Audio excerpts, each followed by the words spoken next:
Hey, welcome everybody. This is John Paul Mendoza, and I have a very special guest today. In fact, we're in a sequestered location deep in the bowels of here in Rapid City, South Dakota at FreedomFest, and we have the one and only Monica Perez. Monica, welcome to the show.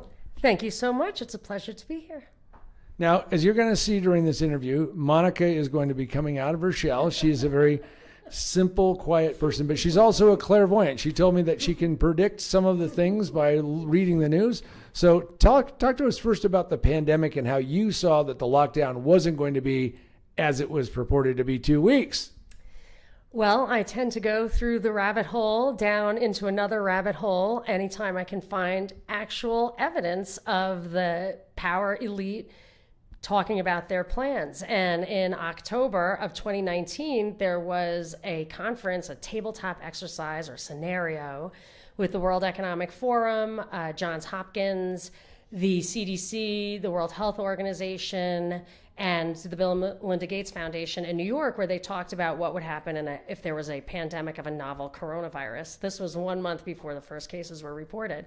But what they did was they did these fake newscasts and these discussions for 5 hours straight that basically laid out their plans, everything from crashing the markets to near 40%, down to this thing going on for 18 months, to people thinking that it was over when it would resurge. And also it laid out 7 calls to action, including things like breaking down legal and regulatory barriers to population level vaccine distribution, and making sure that money flowed across borders, that just numerous things that actually happen in real time, to the point where I have a Twitter hashtag straight out of Event 201, so that you can go back and match what's coming out in the news every day with what they predicted. So back in February 2020, I actually did a little show for the record on my website, thepropreport.com, which laid out how these 7 calls to action were going to happen. And I dated it. It was February 2020.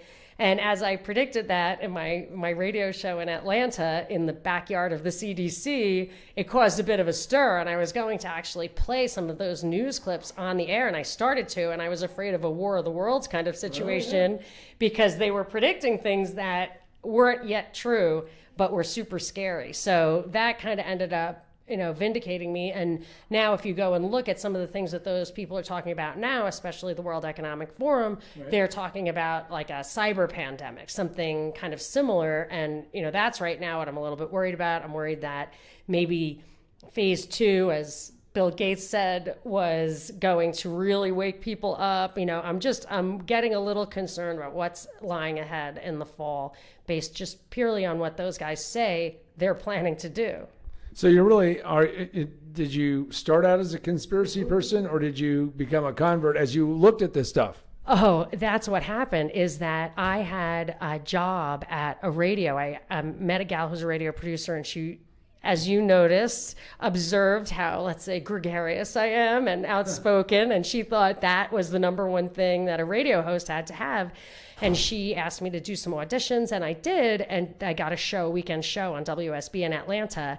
And there were some events that happened, and because it was a call-in show, I felt like I had to really know everything about the event, because people were smart callers, and they would really stump me if I wasn't fully prepared. And as I saw news stories changing and never having a retraction the next day, and I couldn't nail down a story, and I was only trying to be able to field questions, right, and very quickly the scales fell off my eyes. And I really don't know if I would have been able to see the truth about many of the events in the news if I hadn't been absolutely forced to kind of prepare for trial, as it were. Okay. And now I really can't unsee that. I can't put those scales back. So when I read the news, I have to see it under the context of that, because there's a pattern that emerges. And it's very clear to me that a policy agenda comes out, then an event supports it, and the event is used to support that policy agenda. And how that event happens, or at least how it's spun, is, I would say, clearly a deliberate attempt to support the policy agenda. So it's almost like you can't unring a bell for you. You heard the bell ring and you went, wait a second, there's something going on. Maybe you're a little skeptical in the beginning, but every single time you start digging deeper, you find another layer, you find more information.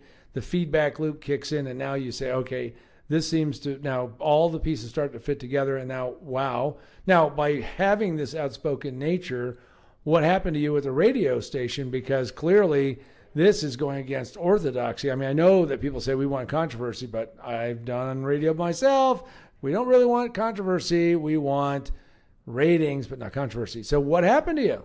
Well, I had a fantastic program director. He was fabulous. And he said, say whatever you believe is true. Make sure you separate facts from opinion. Make that very clear. You can present evidence.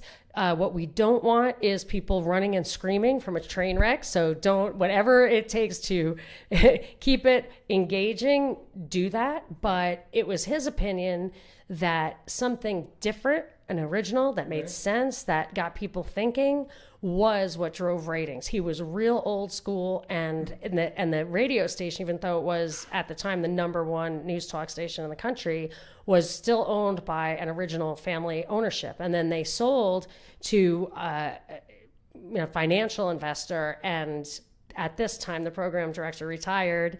And it was at the same time that they had kept trying to coax me into really letting my hair down. They were like, don't hold back. And I'm like, I don't think you understand what that means if I don't hold back.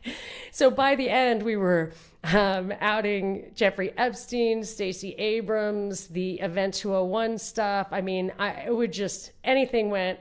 And boy, that newfound freedom did not last long. And I basically was asked to leave the day my wonderful program director retired. And actually the guy who bought, the head of the company that bought the radio station, stepped down from his job because of his relationship to Jeffrey Epstein. So it's possible that I had a nerve in other ways. I just don't know. And it could be that they just thought I didn't have what it took, but... Well, it sounds like common problem is that people say we really want this to be out there, we want to be controversial, unless it really doesn't happen. I mean, one of the things that I talk about from the business standpoint is everybody wants to be unique, but nobody wants to be different. So it sounds like you really were out there. So what are you doing today? So what are some of the things that you're seeing today? Because I mean, frankly, if I had been listening to you and really buying into it and saying, yes, she's on to something, maybe I would have shorted some stocks or made a bunch of money. And then who knows, maybe I wouldn't be here. I'd be on my own island. But what are you talking about now? Well, I don't want to take credit for actually being that kind of a guru. I'm certainly, timing is everything. And I did actually get the timing right on Event 201, but that's just something way beyond like mortal achievement, in my opinion. But right now, I feel like if you look at the extension of the Event 201 stuff, and even if you don't want to think of it in the context of the pandemic, what you do have to look at is the people who had the ability to create this reaction, even if it were a real thing, right. The reaction, they are also guiding kind of the long-term, they talk about the Great Reset. They also talk about they say build back better. And then there's another kind of subcontext, build back broader, where they talk about resetting the economy. They're resetting relationships. They want to reset politics, and that stuff is straight out of the World Economic Forum. They put their stuff out there. They have they did a tabletop exercise recently called Cyber Polygon about how cyber attacks will force a revisiting of how we deal with cyberspace. So it looks to me like they corralled us all into cyberspace under the guise of the pandemic, right. And now they're going to restructure cyberspace. And I feel like since we are on our heels, they've got us on the run. Like we are really running scared, to stack up metaphors there, but we are really running scared from the pandemic. And although I was sick at one point, so I don't think people weren't getting sick. I just think that this thing, wherever it came from, whatever it is obviously being exploited for political reasons. And as the people are still reeling from their fear and another wave of fear, they can press their advantage and stack that cyber stuff on top. And I just don't know where they're going with it, but I feel like it's a paradigm shift of the most fundamental kind that really means to restructure the world and the people in it to the point where we'll have lower life expectancies, lower reproductive rates. I'm really concerned. These are sadly very interesting times. Well, and it's interesting to say lower life expectancies, because I told all of my clients recently that you're going to see a life expectancy change, which has now been verified. This is going to change and affect life insurance premiums, by the way. It's going to affect a variety of things. And most people, I don't think, are even aware of the ramifications as they roll through. In fact, what I always say to any client, again, I do turnarounds, so I do a lot of very intense business stuff, is I say, listen, if you ever need an excuse, just trot out and say COVID-19. And they go, well, don't I have to say a little more around it? And I said, right now, there's a conditioned reflex. If you say COVID-19, you almost get a pass. So you're seeing these things kind of lining up. Now, you've gone to a podcast model. And so how do people get a hold of your podcast and get some of this every single day or every single week or whenever you broadcast? So how do we do that? Thank you so much for asking.